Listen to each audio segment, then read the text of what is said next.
Amara Williams had never failed at anything. Valedictorian at 18, full scholarship to Yale at 19, investment banking job at Goldman Sachs at 22. By 28, she was the youngest VP in her division, pulling in $500,000 a year. Her Instagram was a highlight reel, penthouse views, exotic vacations, designer everything. Her LinkedIn read like a fairy tale. Her parents bragged about her at every family gathering. "That's my daughter," her father would say, showing strangers her Forbes 30 under 30 feature. Always knew she was destined for greatness. Amara had built her entire identity on one principle: perfection or nothing. She worked 90-hour weeks. She hadn't taken a real vacation in 4 years. Her last relationship ended when her boyfriend said, "You love your career more than you'll ever love me." She'd shrugged. He wasn't wrong. Success was her drug. Achievement was her oxygen. Failure was for other people, the ones who didn't want it badly enough. Her therapist, the one she saw twice before deciding therapy was for people with real problems, had asked her a question that haunted her at 3 a.m. "Amara, who are you without your achievements?" She'd laughed. That's like asking who a fish is without water. Irrelevant question. But sometimes in the rare quiet moments, she wondered if the therapist had seen something she couldn't, that she wasn't building a life. She was building a prison made of gold. The presentation was supposed to be her masterpiece. 18 months of work, a $200 million deal with a Japanese tech conglomerate. Her promotion to senior VP depended on it. She'd sacrificed everything. Missed her brother's wedding, her mother's birthday, her own health. The boardroom was packed. 20 executives. Her boss, Richard, who'd mentored her for 6 years. The CEO, the CFO, everyone who mattered. Amara stood at the front, confident, polished, ready. She clicked to slide 15. The numbers were wrong. Catastrophically, impossibly wrong. Her heart stopped. She clicked back, clicked forward. The error rippled through every subsequent slide. Revenue projections, profit margins, risk assessments, all built on a foundational calculation that was off by a factor of 10. A junior analyst had made the error. Amara had been too busy, too confident, too certain of her own brilliance to catch it. The room fell silent. Richard's face went pale. The CEO closed his laptop. The CFO actually winced. "Amara," the CEO said quietly, "can you explain these numbers?" She couldn't breathe, couldn't think. For the first time in her life, she had no answer. There's been an error. I need to." "An error?" The CEO stood. "We almost committed $200 million based on an error. Do you understand what this would have cost us?" The meeting ended. Amara was escorted out. Not fired yet, but suspended pending investigation. She walked through the lobby in shock, past colleagues who averted their eyes, past the security guard who'd greeted her every morning for 6 years, past the revolving doors into the brutal afternoon sun. Her phone buzzed. Text from her best friend Maya. "Saw the email chain. Call me. I love you." Another buzz. Her father. "Your mother just called me crying." "What happened?" "Call immediately." Another. Richard. "My office. Monday 9 a.m. Bring your lawyer." Amara made it to the subway platform before she vomited into a trash can. The golden child had finally fallen. The investigation was brutal. They found more errors, not in Amara's work, but in her management. She'd been so focused on her own brilliance that she'd failed to properly supervise her team. She'd created a culture where no one dared question her. The junior analyst who made the original error, a 24-year-old named Kevin, had actually tried to flag it, twice. But Amara had been too busy to review his concerns. "I was scared to push harder," Kevin admitted during his interview. She had this aura, like if you questioned her, you were the problem. Amara listened to the recording of his testimony and barely recognized the person he was describing. A tyrant in designer suits. They didn't fire her. Somehow that was worse. She was demoted, stripped of her VP title, moved to a junior role to rebuild trust and prove herself. Her salary was cut by 60%. Her corner office became a cubicle. Her team was reassigned. "This is merciful," Richard told her coldly. "Most firms would have crucified you publicly. We're giving you a chance. Don't waste it. But Amara couldn't see mercy. She could only see humiliation. Her LinkedIn messages were brutal. What happened? Are the rumors true? Guess she wasn't so perfect after all. Her Instagram comments turned vicious. She made everything private and stopped posting. Her father didn't call. Her mother did, but only to say through tears, "How could you be so careless?" Maya was the only one who showed up at her apartment. "I know you don't want to hear this," Maya said, holding Amara while she sobbed. "But maybe this is what you needed." Needed? Amara's voice cracked. "I needed to lose everything." "You didn't lose everything. You lost your disguise." Amara stopped going to work. She called in sick, then stopped calling at all. She spent 3 days in bed, spiraling through every failure forum and Reddit thread she could find. Stories of people who'd lost everything. Bankruptcies, public scandals, career destruction. Most of the stories ended badly, but some, a strange, small percentage, ended differently. One post stopped her cold. A former CEO who'd been fired after a massive scandal wrote, "For years I thought I was my success. When I failed, I expected to disappear, to become nothing. Instead, I discovered I'd been nothing all along, just a collection of achievements with no person underneath. Failure didn't destroy me. It forced me to finally build a real self. Best thing that ever happened to me."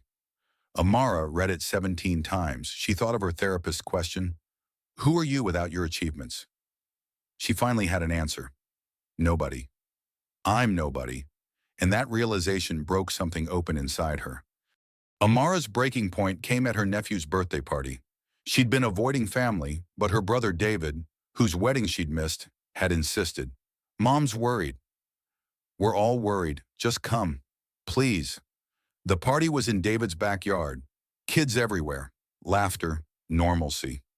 Everything Amara's life hadn't been in a decade. She sat alone in a corner, nursing a soda, watching her family pretend everything was fine.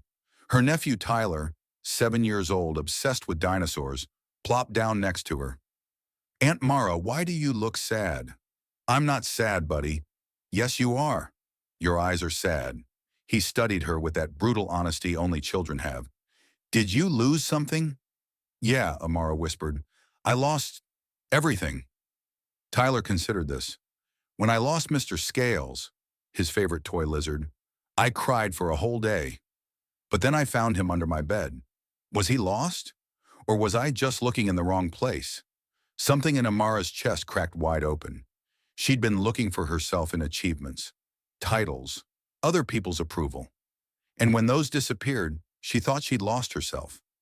But what if she'd never been there to begin with? What if this failure wasn't destroying her? What if it was finally giving her space to actually exist? "Tyler," David called. "Come get your cake." Tyler hopped up, then turned back. "I hope you find what you lost, Aunt Mara." "Try looking under your bed." He grinned and ran off. Amara sat there as the party continued around her.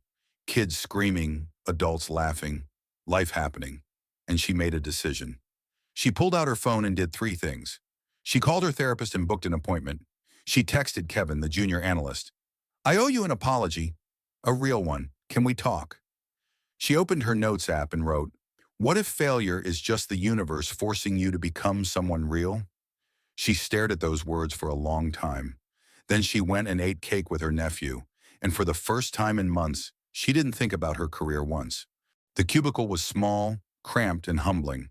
Amara arrived at 9 a.m., not 6 a.m. like she used to. She left at 5:30 p.m. She had actual lunch breaks. She said, "I don't know," when she didn't know things.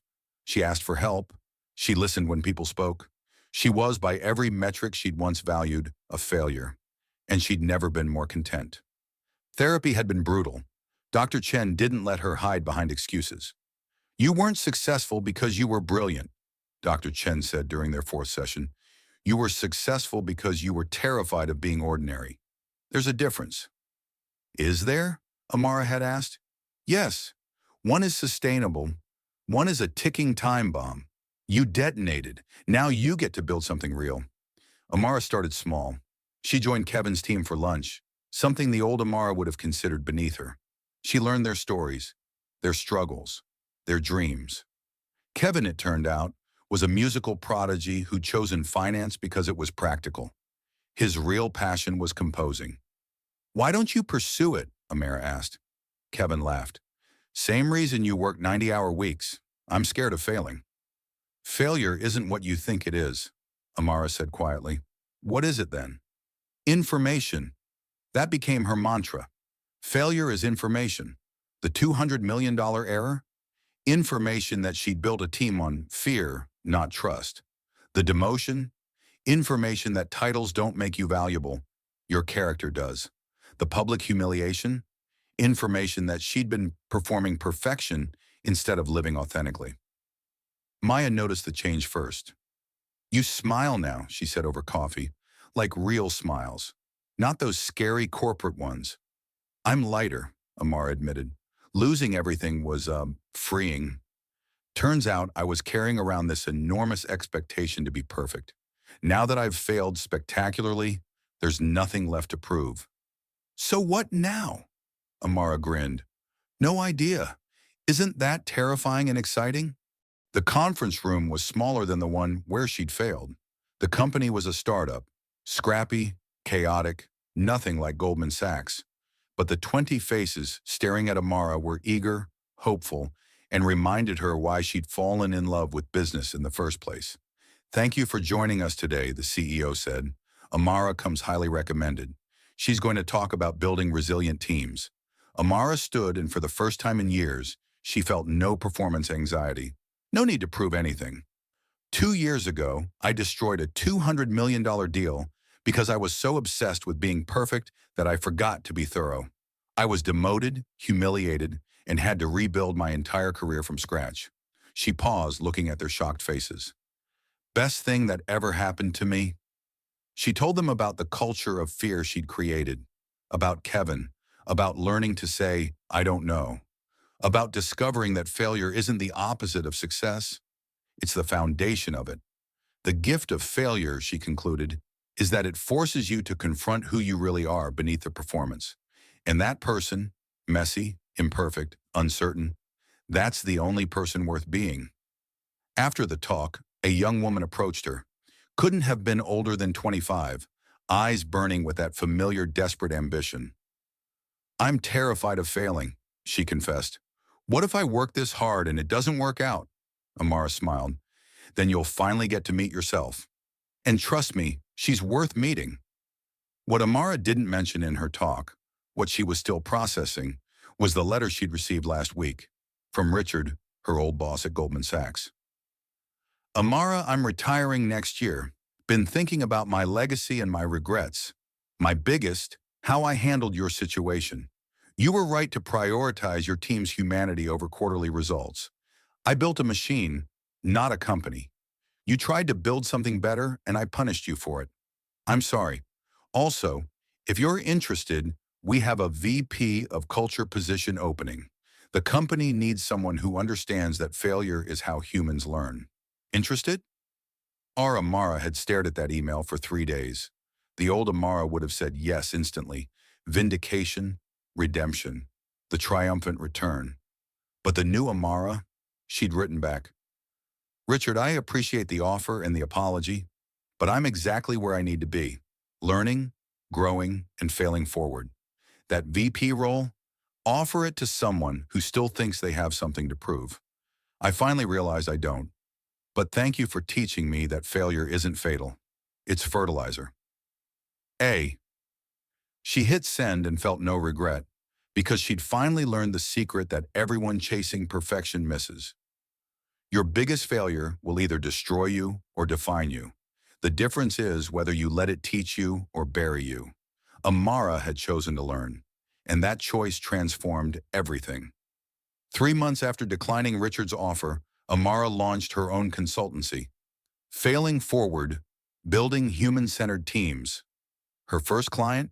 Kevin, who'd left finance to compose full-time and needed help building his music production company. Her second client? A tech startup run by a woman who'd been fired from 3 companies and was terrified of repeating her mistakes. Her third client?